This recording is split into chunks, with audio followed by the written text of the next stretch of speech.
Some of you have asked how to save the job when things go wrong. And as painters, we all know this is something you normally see just as you're ready to apply the clear coat. You will of course have seen that this is not a real car. And so I've deliberately been able to create a bad blend here on the door, and I have some dirt here in the bonnet that I need to fix. And this is where I'm going to start. Now I need to sand first to get rid of the defect, and I'm using P1000 grade or finer abrasive just to remove the dust. And there you'll see it's done. Now I need to reapply the base coat. One or two important things to remember here. Firstly, shorten your distance to the object so that you're not creating lots of overspray and transfer of dust any further than is necessary. And spray in a light kind of droplet coat so that you're creating just a nice uniform surface, not making it too wet.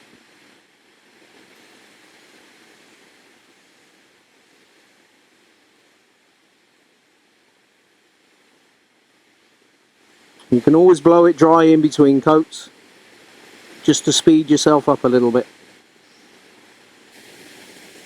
It's always worthwhile just using the tack rag in between coats, just to reduce the amount of overspray.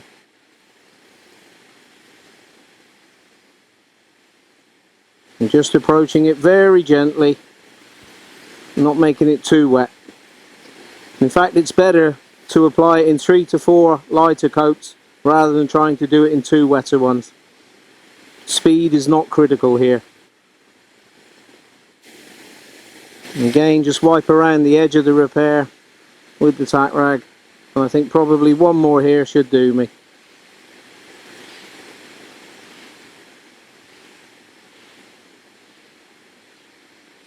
Just dry that now, take a final look.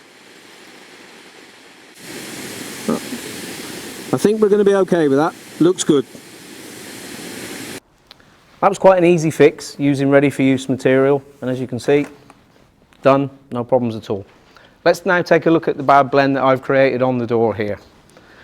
What I'm going to do is I'm going to mix my colour 1-to-1 with blender to reduce the hiding a little bit. Now this will help me disguise this bad blend area and create a smoother transition into the original base coat.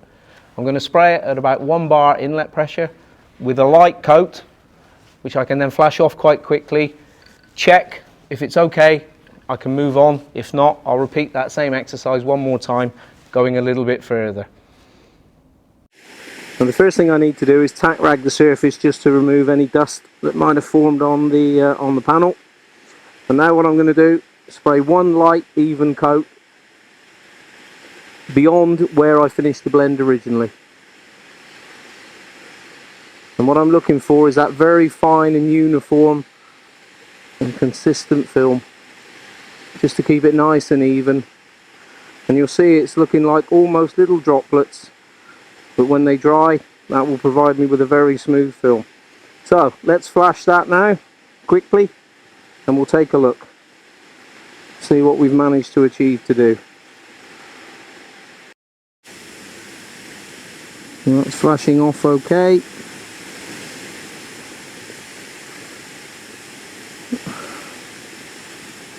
And just finished drying these last few bits. Let's have a look. Well, I can see an improvement generally, but there's still one area that I'm not quite happy with lower down here. So tack rag again and just repeat the process.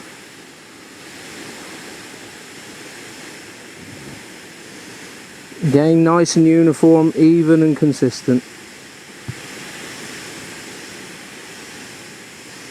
Extend it a little bit further on the wing as well, just so I don't make a build up and create another problem.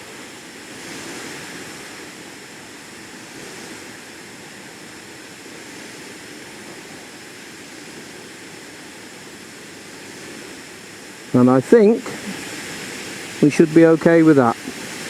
Let's see. Now let's take a look. Yep, I think I'm pretty happy with that. I think I've saved the job, got myself out of a hole. You will have noticed that I just extended it a little bit more into the fender just to stop getting a band or another halo here. but again that's looking okay also, nothing too visible out there. Yep, I think we're ready for clear coat.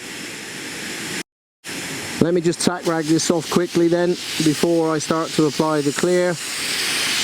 And of course, in fixing these little defects, I will have created a little bit more overspray and coarseness on the surface than I normally would have done.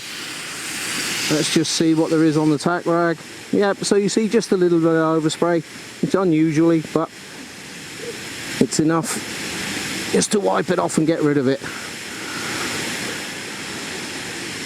Okay, so one little tip for you. What I like to do now, where I've had to take this extra work and fix those little problems, on the problem area I'm just going to apply a slight sort of half coat, if you like, just to give me a little bit of extra clear coat film build to avoid any problem with dieback.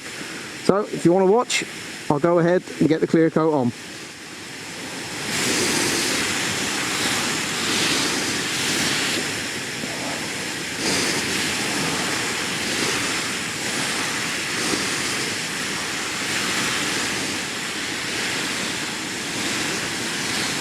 There we are.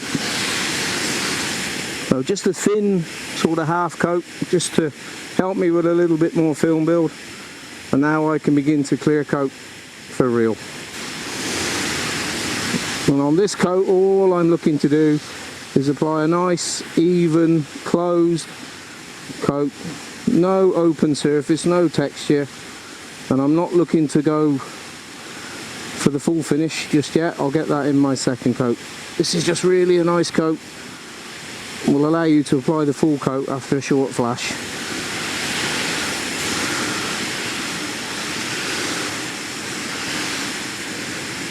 Be a little bit careful here as I stretch over.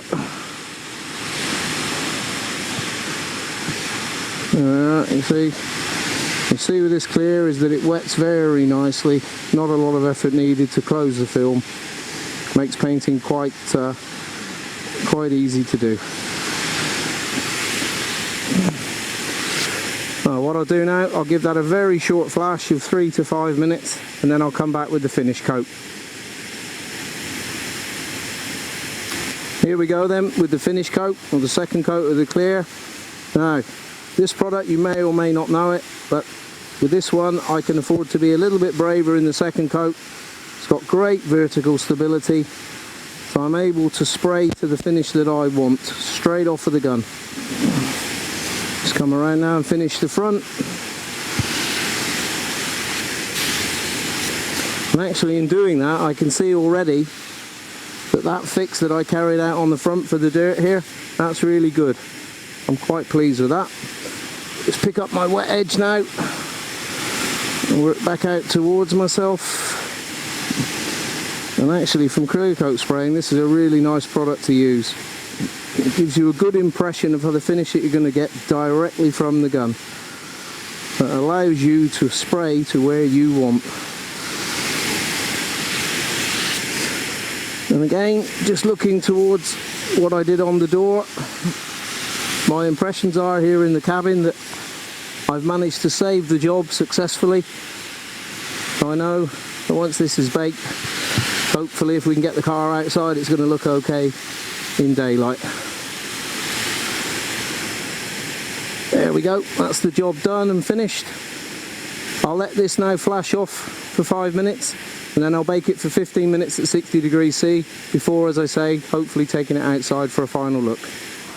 This is what I really wanted to check outside here in the light, such as it is, and unfortunately we don't have much available, but it is November after all.